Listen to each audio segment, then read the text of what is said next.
Oscar de la Hoya hinadlangan ang Ryan Garcia versus Rukia Anpo exhibition fight.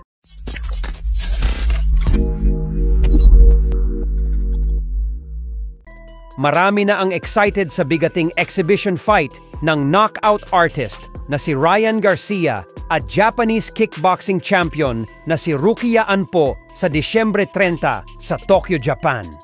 Kamakailan lang ay nagtrending ang unang face-off ng dalawa kung saan muntik na itong magsuntukan. Nagtulakan ang dalawa. Pinakitaan ni Garcia ng galawan. Pero hindi rin nagpatinag si Anpo at parang susuwagin din ito. Sinabi rin ng Japanese na walang disiplina si Garcia dahil sa nakaraang laban niya ay nag-miss weight ito, umiinom ng alak at nag-positive pa sa bawal na gamot. Sabay binato ito ng papel at minura. We all know Ryan Garcia's issues. Missing weight, alcohol and incomplete. Lack of professionalism.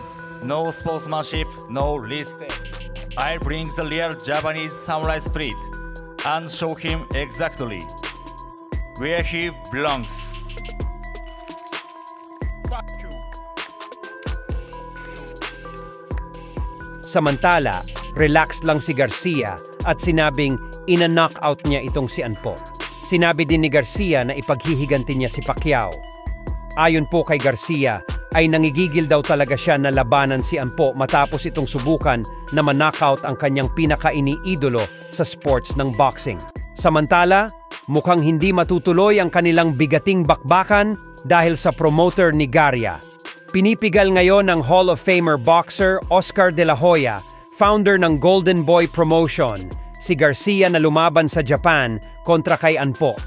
Bumanat po kasi si De La Hoya sa kanyang social media account kahapon at sinabing ang kanyang Golden Boy Promotions umano ay ang siyang may exclusive right sa mga laban ni Garcia at sumang-ayon umano ang mga organizers ng Garcia versus Anpo na kailangan ang kanyang pirma at pahintulot upang matuloy ang bakbakan ng dalawa. At dahil umano, hindi pa siya pumipirma sa kasalukuyan at wala pa siyang natatanggap na sulat galing sa mga Hapon, kaya naman wala pa daw laban na magaganap. Wala pa daw permission ng Golden Boy Promotion tungkol sa maging eksibisyon ni Garcia. May karapatan pa rin daw itong Golden Boy Promotion kung papayagan o hindi si Garcia. Kailangan may negosasyon pa rin sa Golden Boy Promotion kung sino man ang nag-organize sa eksibisyon na ito. Gusto rin ng Golden Boy Promotion na may kikitain din sa maging eksibisyon ni Garcia.